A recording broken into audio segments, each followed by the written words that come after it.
Assalamualaikum warahmatullahi wabarakatuh. Alhamdulillah, alhamdulillahilladzi arsala rasulahu bil huda wa dinil haqq liyudhhirahu 'ala ad-dini kulli wa kafaa billahi shahida. Asyhadu an la ilaha illallah wa asyhadu anna Muhammadan abduhu wa rasuluhu la nabiyya ba'dah. Allahumma shalli ala Muhammad wa ala alihi wa sahbihi wa man tabi'ahum bi ihsanin ila yaumiddin, amma ba'du. Kita bersyukur kepada Allah Subhanahu wa taala atas segala nikmat yang diberikan oleh Allah kepada kita semua, terutama sampai pada petang hari ini kita masih diberikan kekuatan iman dan Islam.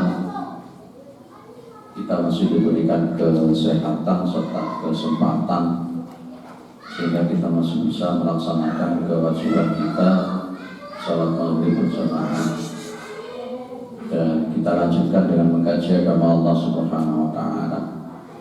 Mudah-mudahan kesempatan semacam ini senantiasa diberikan oleh Allah kepada kita semua sampai nanti kita menghadap kepada Allah yang tentunya dalam posisi husnul khatimah. Salawat salam tetap terlimpahkan kepada Rasulullah Muhammad SAW sebagai khatamin anbiya wal mursalin, penutup para nabi dan rasul yang tidak ada nabi lagi sesudah Nabi Muhammad SAW. Baik Bapak Ibu yang dimuliakan oleh Allah Subhanahu wa taala, seingat saya 1 bulan yang lalu, 2 bulan yang lalu ya, kita bahas tentang adab talibul ilmi, fikih dalam posisi menuntut ilmu itu kayak gimana. Kemarin yang sudah kita bahas itu adalah ayat qasidah bi ilmihi wajh Allah. Jadi kalau menuntut ilmu itu diniatkan hanya untuk mencari ridhonya Allah Subhanahu wa taala. Dan sudah kita bahas orang yang mencari ilmu bukan karena Allah itu efek sampingnya kayak apa, termasuk nanti di yaumul qiyamah. Baik, kita lanjut. Kemudian yang nomor 2, Ar-rihlatu fi thalabil ilmi. Ar-rihlatu fi thalabil ilmi.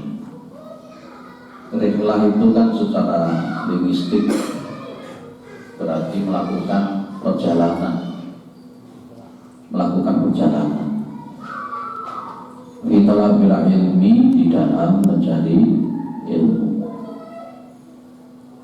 Jadi kita pahami Bapak Ibu, Allah itu memberikan ilmu kepada manusia itu kan cuma sedikit tak. Wa ma utitum minal ilmi illa qalila. Tidaklah kalian itu diberikan ilmu itu kecuali cuma sedikit.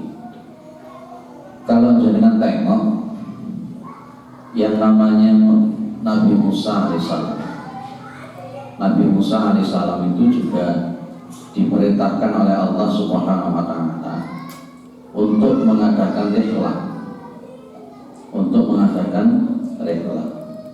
dan rihlahnya yang dilakukan oleh Nabi Musa itu luar biasa.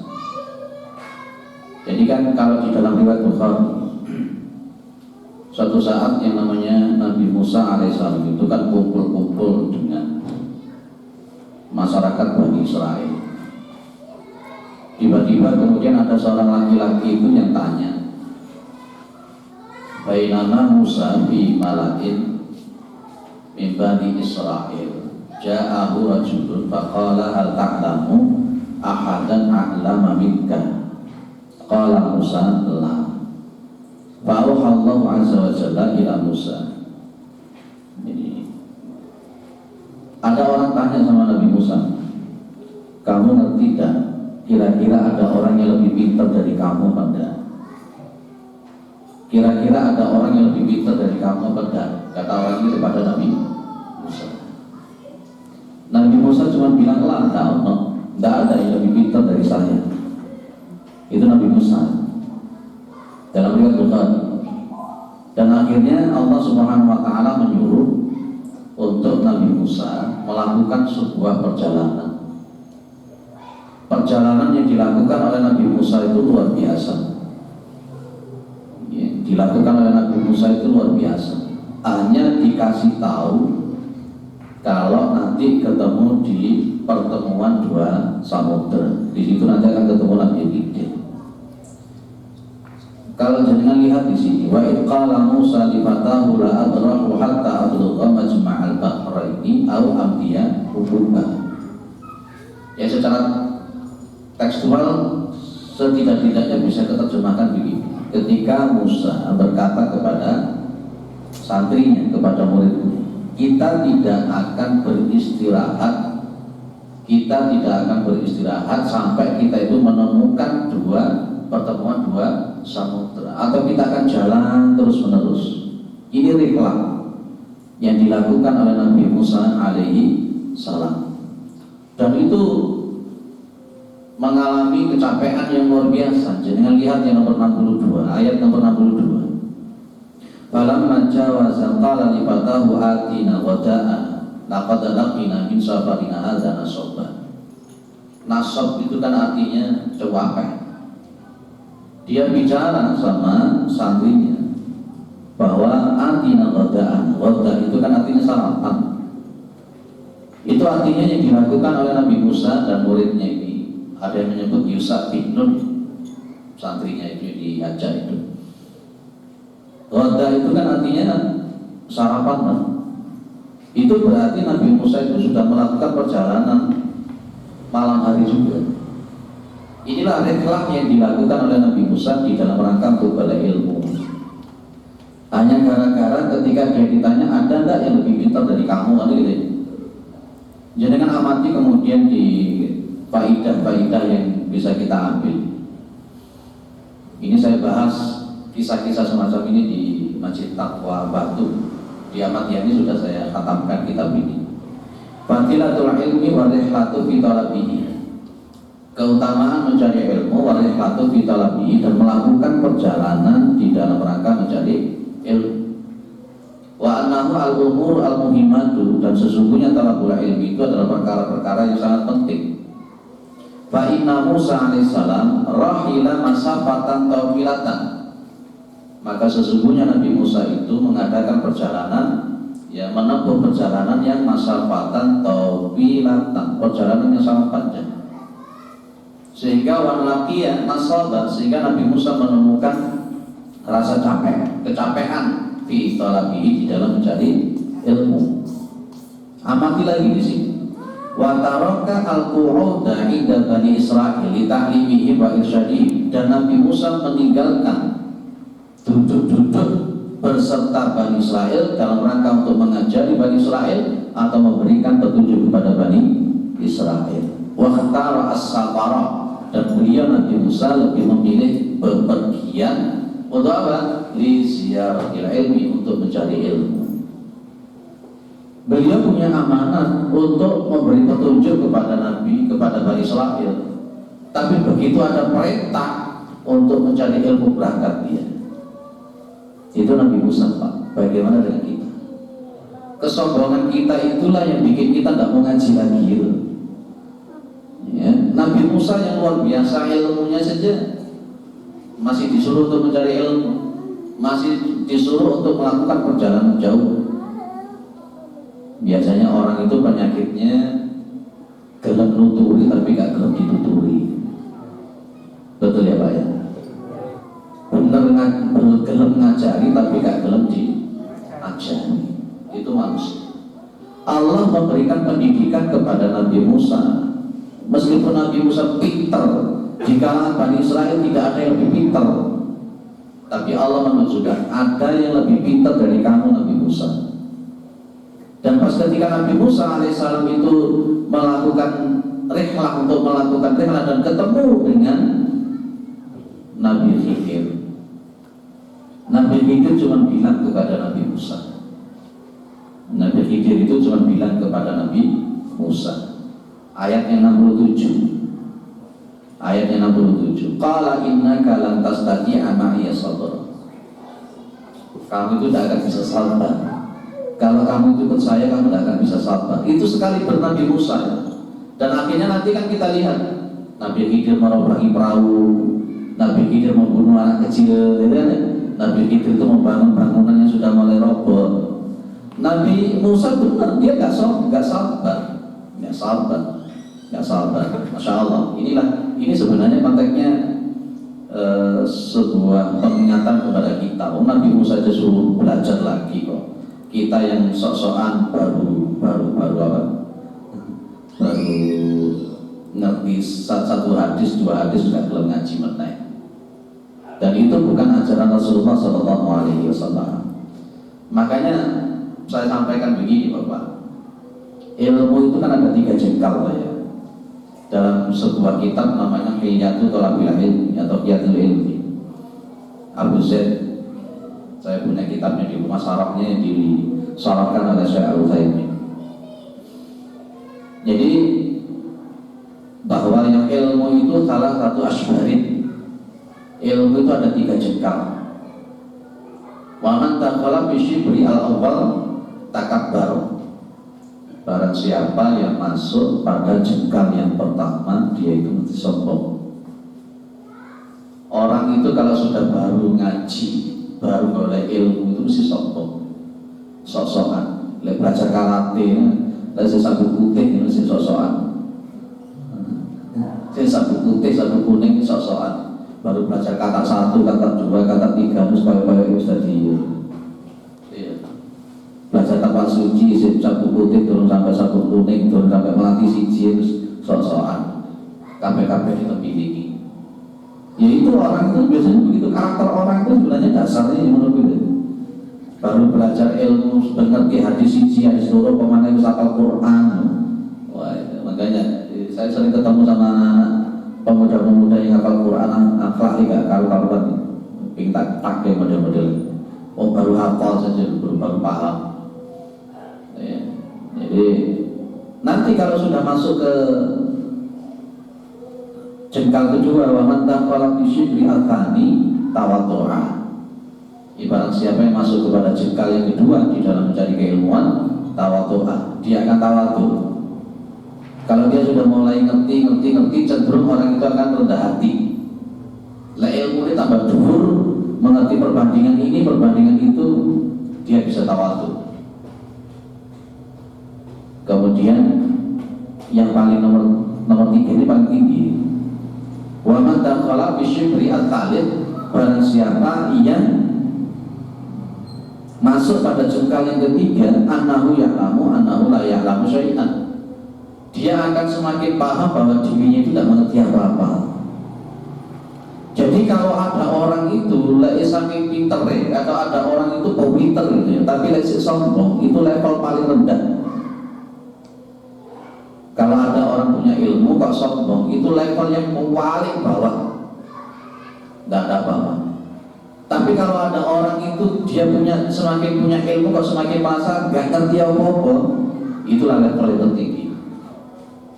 Allah mengajarkan kepada Nabi Musa, golek ono ambaku itu, cari ambaku itu, golek ono, pokoknya ketemu di Majma'al Bahrain itu, boleh berhari-hari, berbulan-bulan baru ketemu, dan ketemu sama Nabi Khidir, ditujukan ilmu. Nabi Musa tidak paham dan Nabi Musa tidak sabar. Kita mungkin ngerti tentang satu hadis, 2 hadis, tapi tidak mengerti ulumul hadisnya kayak apa. Kita mengerti Al-Quran, hafal, tapi kita tidak paham tentang ulumul Qurannya, kaidah-kaidah tafsirnya, kaidah-kaidah penerjemahannya. Kita tidak ngerti bahasa Arabnya, tidak ngerti nahwu sorofnya, mantik balaghahnya, tidak ngerti. Makanya dulu sudah berkali-kali saya katakan, jadi imam itu, menjadikan orang jadi imam itu bukan hanya sekedar hafalnya tok, contohnya apa tapi tidak ngerti ilmunya, rusak kabeh. Dan orang yang sudah mulai menghafal Al-Quran tidak boleh sok-sokan, baru hafal saja itu belum sampai pada konteks ini. Diharapkan oleh Allah itu sebenarnya mentoknya itu pahamnya itu. paham. Ngerti bahasa Arab, nahwu, sorab, balaghah, mantek ngerti, tapi mungkin dia tidak ngerti usul fikihnya, tidak mengerti qawaidul fikihnya, tidak mengerti apa itu ijtihad, tidak mengerti apa itu pendekatan irfan dan lain-lain. Masih banyak yang belum kita paham.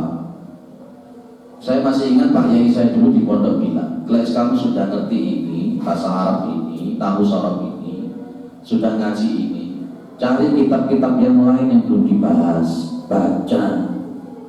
Gak apa-apa, cari kamus. Kenapa? Kita ngerti Fathul Qorib, di atasnya Fathul Qorib masih ada Kifayatul Akhyar, di atasnya Kifayatul Akhyar masih ada, dan terus begitu.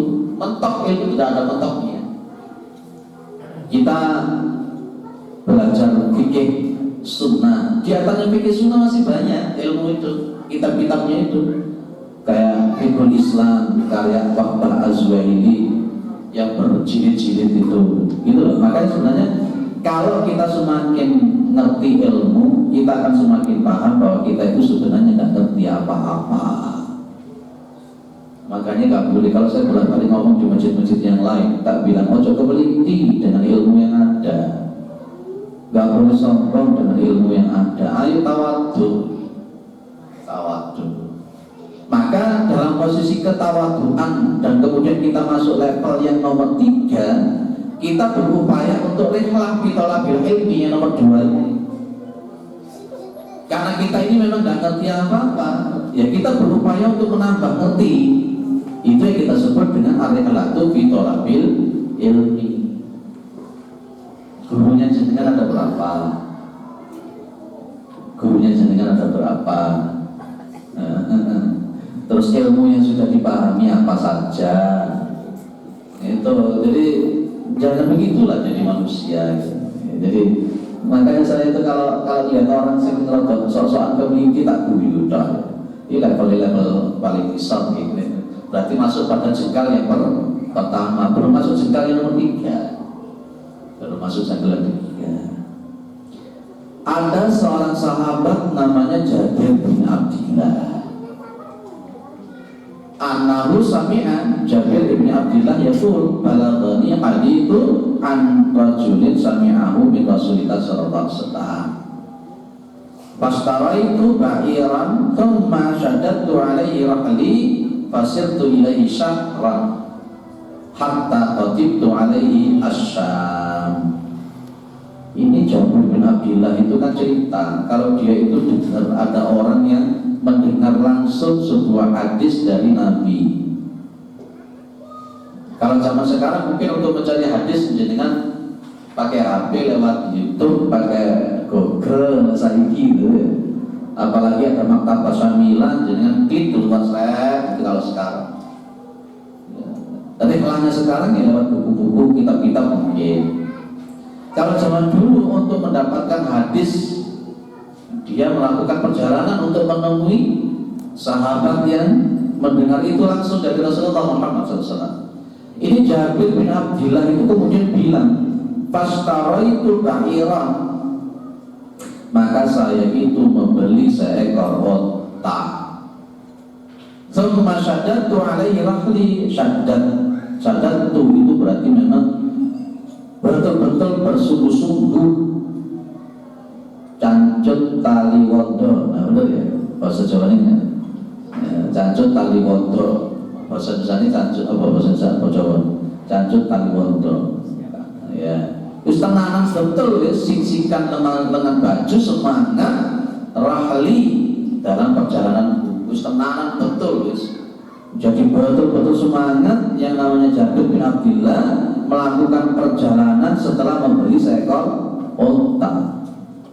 Fasirtu ilaihi syahran, maka aku mengadakan perjalanan ilaihi kepada rajul yang mendengar hadis dari Rasulullah. Berapa lamanya syahran? 1 bulan. Saulan Pak. Jadi untuk mendengarkan hadis dari sahabat yang tadi itu saulan perjalanan. Kalau kita nuntut ilmu berapa kali kita ngaji judul di sini Pak? Petang 25 menit kuping panas gak betah, bokong panas gak betah. Ini sahabat Jabir bin Abdillah mengadakan perjalanan 1 bulan naik onta, hatta qadimtu alaihi asyam, sampai aku mendatangi dia di negeri Syam. Negeri Syam itu mana? Ya, sekitar wilayah ada apa namanya itu, yang sekarang konflik itu. 1 bulan Pak. Begitu nyampe ketemu, dia mendengarkan hadis langsung dari sahabat itu. Ternyata yang dibahas hadis berkenaan dengan masalah hari kiamat ketika orang dibangkitkan. Dan itulah sahabat Rasulullah itu seperti itu. Lalu saya tidak ya, hanya mencukupkan 1 guru. Fanatisme dengan 1 guru itu seolah-olah kalau tidak guru itu gak benar, seolah-olah kalau bukan ustadz itu merokok. Ya susah ya model sekarang ada. Seolah-olah kelompoknya yang paling benar. Itu tidak boleh, tidak boleh. Nabi Musa itu ketemu dengan Nabi Khidir, ilmunya beda apa sama Pak? Tak takoni jadikan. Ilmunya Nabi Musa sama Nabi Khidir ini podo orang. Yang kalau maunya jenengan sama, samanya letaknya di mana? Kalau tidak sama, letaknya di mana? Memang ada orang-orang yang menafsirkan kalau Nabi Musa sama Nabi Khidir ilmunya beda. Nabi Musa belum diberikan ilmu itu. Secara tekstual Nabi Musa protes. Makanya di ayat yang nomor 68 itu jenengan bisa lihat ya. Hal attabi'uka alayya an tu'allimani mimma 'ullimta rusyda. Hal attabi'uka itu kan secara linguistik diawali dengan istifham. Boleh enggak aku melu awakmu gitu. Apakah saya bisa ngikut kamu? Ala aliman supaya jenengan mengajarkan kepadaku. Ini bahasa yang halus Pak, bahasa yang sopan. Nabi Musa mengajarkan kepada kita lewat guru itu, kepada orang yang kita ambil ilmunya itu kudu sopan. Hal atabi'uka ala an tu'allimani. Boleh enggak oleh orasi aku melu awakmu supaya awak mengajari aku mimma dari apa-apa keilmuan olimta yang kau itu diberikan, diajari oleh Allah Subhanahu wa taala rusda sebagai petunjuk. Ini Nabi Musa tidak mengerti. Buktinya tidak mengerti itu ya itu tadi membunuh anak kecil, protes. Ya sesuai dengan keilmuannya Nabi Musa. Makanya nanti kan kemudian boleh enggak kalau saya mengatakan ada ilmu muktasab, ada yang ilmu ghairu muktasab. Ilmu yang muktasab, ada ilmu yang ghairu muktasab. Oke. Kata-kata boleh tak ubah. Ini loh. Annal ilma allati yu'allimuhu Allah li'ibadihi naw'ani.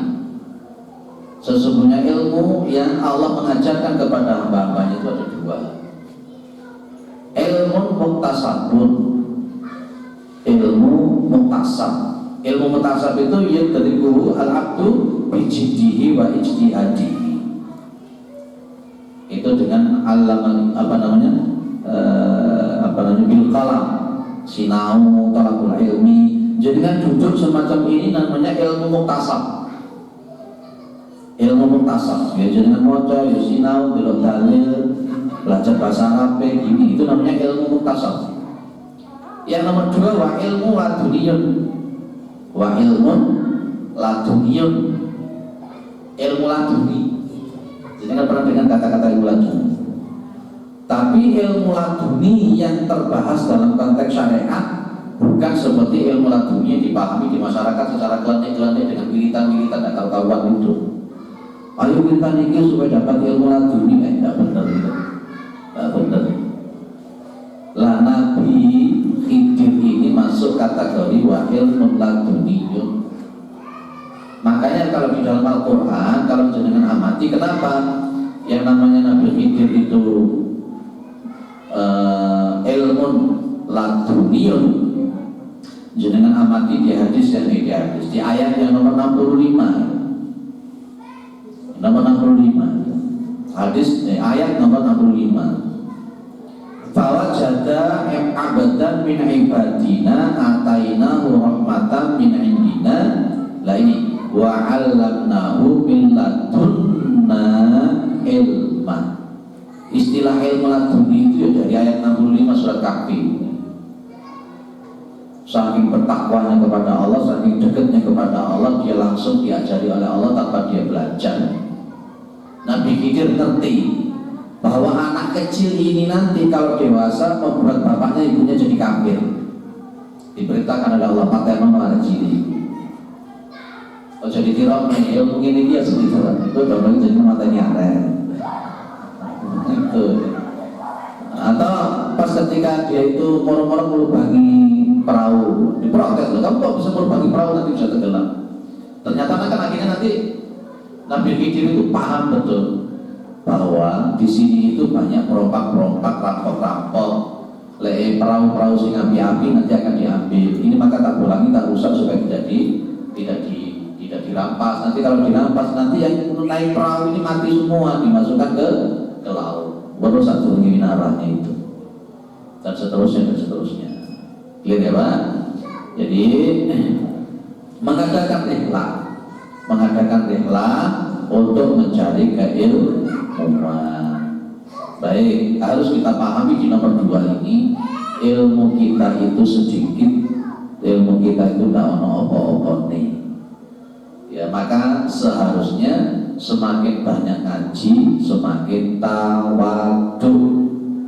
Seharusnya itulah yang disebutkan dalam hadis Rasulullah SAW, man istada ilman wa lam yastad hudan lam yastad minallahi illa bu'dan.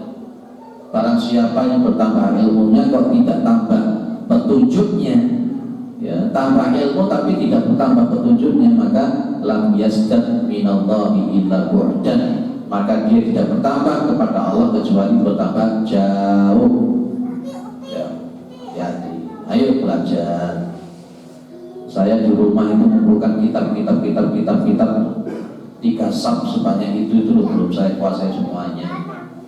Begitu baca ini terus baca yang lain lali. Oh sudah kemudian kita baca lagi. Masya Allah, betapa ilmunya Allah itu luar biasa kita. Jangan hanya paham satu hadis satu guru sudah kayak ibis kayak ibis nggak boleh. Ada yang didiskusikan sebelum nomor 3. Ada yang didiskusikan sebelum nomor 3? Baik, wis paham, monggo silakan. Waalaikumsalam warahmatullahi wabarakatuh. Sebelumnya mohon maaf, saya itu kurang bisa memahami, semakin tinggi orang ilmunya itu semakin merasa dirinya tidak tahu apa-apa. Itu cara penerjemahannya seperti apa? Oh baik. Semakin tinggi ilmunya orang itu, semakin dia paham kalau dirinya itu tidak mengerti apa-apa. Saya contohkan begini.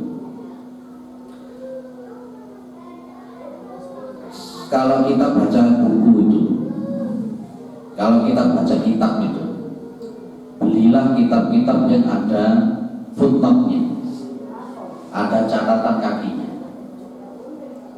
Dan biasanya di catatan kaki itu akan ditunjukkan ini riwayat ini terambil dari buku ini dan seterusnya. Betul ya?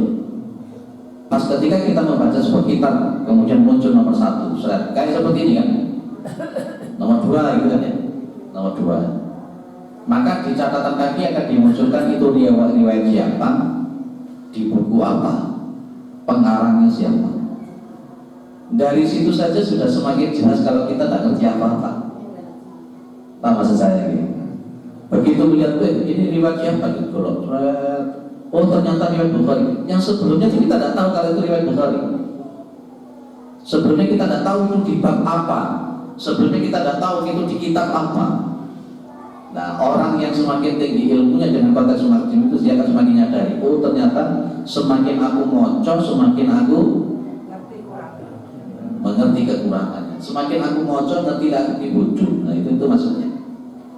Sehingga dia akan tetap seperti Jabir bin Abdillah. Saya katakan Jabir bin Abdillah itu seorang sahabat yang luar biasa. Tapi ternyata dia pun juga paham. Begitu ada orang yang mendengar dari Rasulullah SAW hadis ini, dia, loh, kok aku gak mendengar? Dia mencari. Itulah saya maksud begitu. Jadi semakin dia ngaji, dia akan semakin paham. Ternyata masih banyak yang belum dia ketahui. Kalau dia baca satu kitab, dia akan semakin paham. Ternyata masih banyak kitab yang belum dia baca. Itulah yang dimaksud annahu ya'lamu annahu la ya'lamu syai'an. Menurut Abu Zaid bin Abdillah itu maksud saya seperti itu. Jadi akhirnya pada posisinya orang yang masuk level 3, dia akan mencari ilmu itu tidak berhenti di situ saja. Dia tidak akan berhenti di tempat. Dia akan terus pada level 2, level 3, level 4, level 4. Istilahnya begini, mau belajar bela diri. Ketika dia sudah sampai sapu hijau, dia tidak akan berhenti di sapu hijau, karena masih banyak ilmu-ilmu yang belum dia ketahui. Dia akhirnya masuk ke rambat sapu biru, masuk sapu coklat, sapu hitam, dan 1, dan 2, dan 3, seperti itu.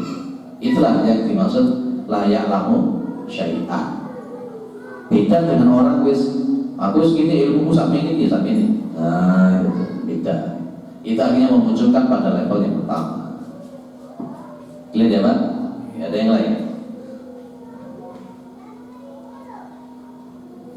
Tidak ada. Terus paham. Nomor 3, adamul julusi wastal khilqati atau waswal halaqati. Khilqah atau halaqah. Khilqah atau halaqah itu kan bunder. Ya, benar. Pada zaman Nabi itu ngaji itu berbentuk halaqah. Jadi para sahabat itu mendekat kepada Rasulullah SAW. Kalau jangan lihat di YouTube kayak orang wiritan thariqah itu kan benar. Jadi para sahabat itu mendekat kepada Nabi, dekat, bukan malah menjauh. Sunnahnya itu halaqah. Kalau yang semacam ini sebenarnya bukan halaqah, lugunya sih mencah-mencah. Ya. Ada orang yang tanya sama saya, Ustaz, apakah kita mesti melakukan model ngajinya Nabi yang berbentuk halaqah?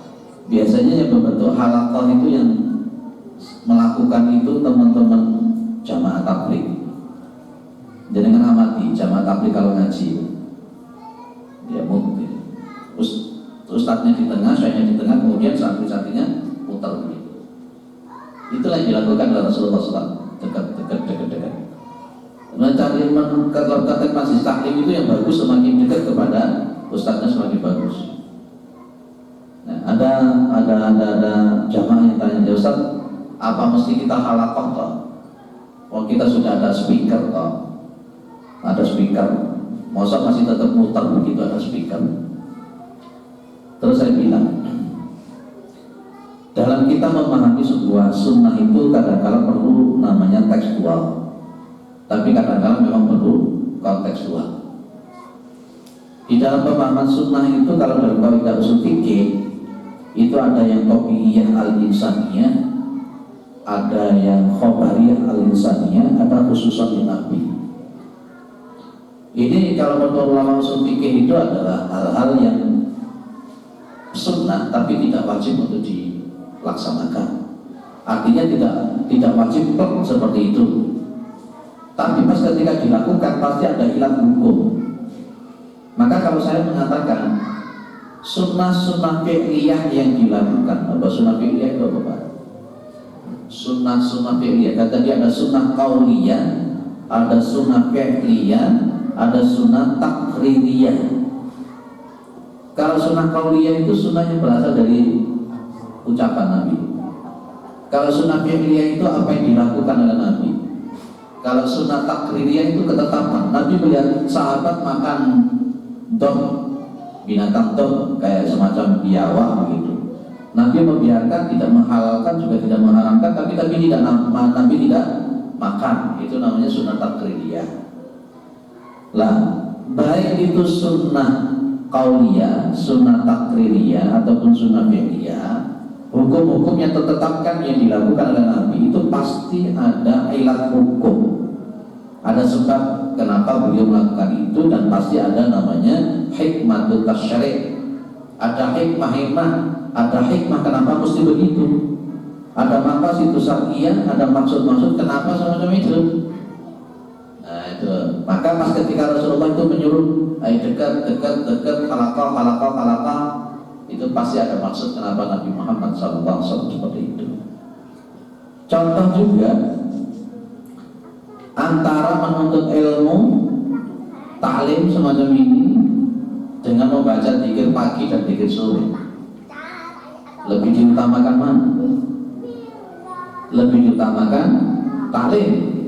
Dzikir sore itu hukumnya sunnah, sementara talabul ilmi itu hukumnya wajib. Dan apakah boleh dia mendengarkan taklim itu sambil berzikir sore? Kalau umpamanya dia mendengarkan taklim itu sambil melakukan zikir sore, sementara kemudian ilmu itu semakin tidak terpahami dengan zikir sore, itu tidak boleh.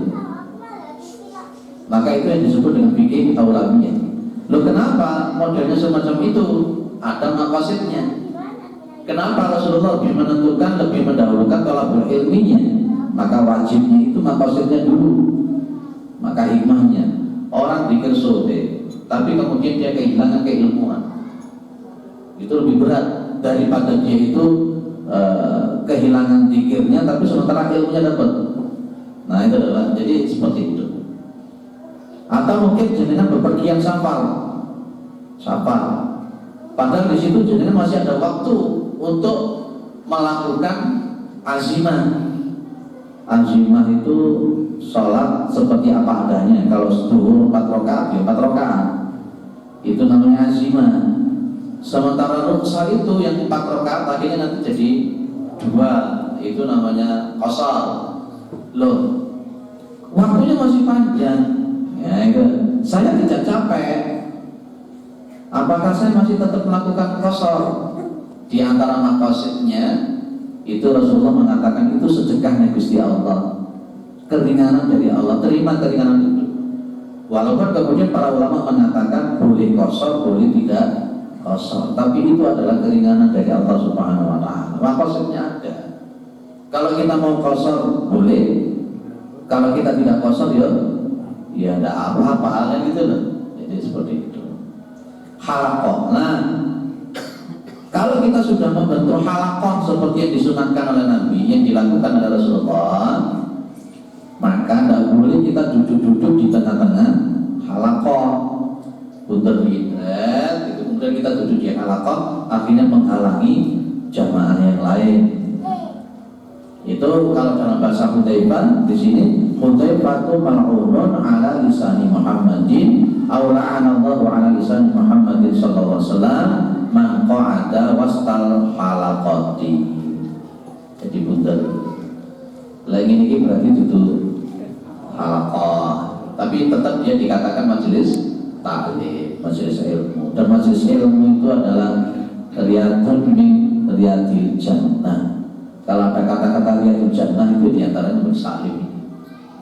Ya, semakin ngerti ilmu, insya Allah kita mudah-mudahan mendapatkan ridho dari Allah Subhanahu wa taala. Lanjut. Ini sampai nomor 6. Nanti kalau ini sudah selesai, fikih apa yang belum terbahas? Tentang fikih bersin, fikih angop, fikih tidur belum? Belum. Fikih menjenguk orang sakit belum. Fikih menuntun orang yang sakaratul maut belum. Dan seterusnya masih banyak.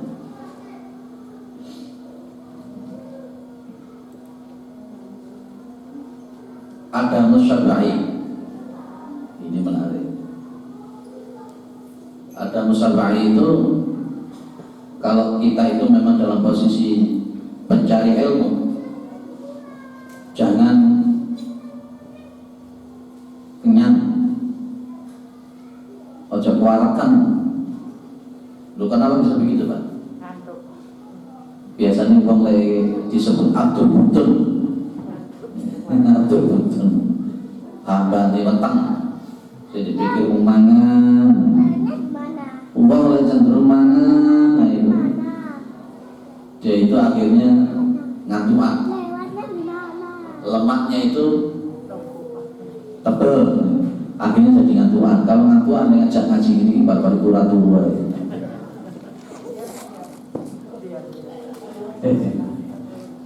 Iya.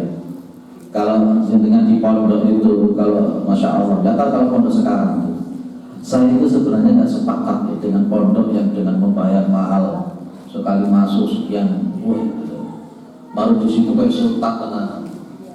Kalau tirakat belas sembarang kali dihidup nih, ini mohon maaf nih, kalau bagi orang-orang dulu zaman 12 model dulu. Kalau zaman kita dulu pondok ya wis ngono kuwi sampai bujikan barang. Ya. Luwe dibiasakan lapar, dibiasakan puasa. Dan sekarang enggak bayar sekali masuk, tapi enggak enak saya ngomong nanti. Itu masuk di undang-undang IT nanti. Mana di MBS kita, di dalam kita buka MBS. Gak usah mahal-mahal, tapi anak-anak betul-betul kita ajar untuk itu.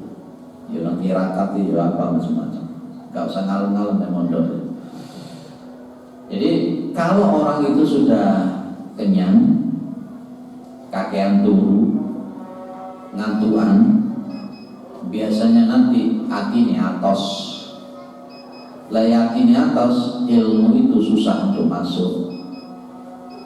Kayak waktu. Saya singkat biar habis ya. Nomor 5, antaka butuh bil hujjah. Menetapi fatwa-fatwa di dalam fatwa itu artinya apa? Man afta bi ghairi ilmin kana ilmuhu ala man aftahu. Barang siapa yang memberikan fatwa tanpa dasar keilmuan, maka orang itu mendapatkan dosa dari apa yang dia fatwakan. Kalau kita memberikan fatwa kudu duweni ilmu. Kalau kita khutbah Jumat ya kudu duweni ilmu. Nah, sekarang ini menurut saya, kalau dulu di Matan itu ada istilah ustadz karbitan, kiai karbitan, sebenarnya tidak punya kompetensi. Sebenarnya ingin saya pewanjangkan, boleh tidak untuk memilih pemateri yang baik dan sebagainya. Tapi tidak apa-apa, nanti akan saya masukkan di posisi yang ini. Di posisi yang ini nanti pertemuan yang akan datang tidak apa-apa tentang ini. Nah, inilah tentang yang nomor 4. Annal maslahata idza iqtadat minal musafirin li talabi ilmin aw jihadin aw nahwihi aw al-ikhbaru bi matlabihi wa aina yuridu. Nanti insyaallah akan kita bahas di pertemuan yang akan datang bila tidak ada uzur dari Allah Subhanahu wa taala. Kita kaitkan dengan yang nomor berapa tadi, Pak? Ya, nomor 5 ini. At-tabutu fil ya, insyaallah mudah-mudahan bermanfaat. Mudah-mudahan kita senantiasa diberikan kekuatan oleh Allah untuk senantiasa mengkaji keilmuan, dan kemudian kita diberikan kekuatan oleh Allah untuk senantiasa bisa mengamalkan ilmu tersebut. Dan lebih penting juga, dengan adanya ilmu yang kita miliki, kita semakin tawadhu, semakin rendah hati di hadapan manusia. Subhanakallahumma wa bihamdika asyhadu an la ilaha illa anta astaghfiruka wa atubu ilaik.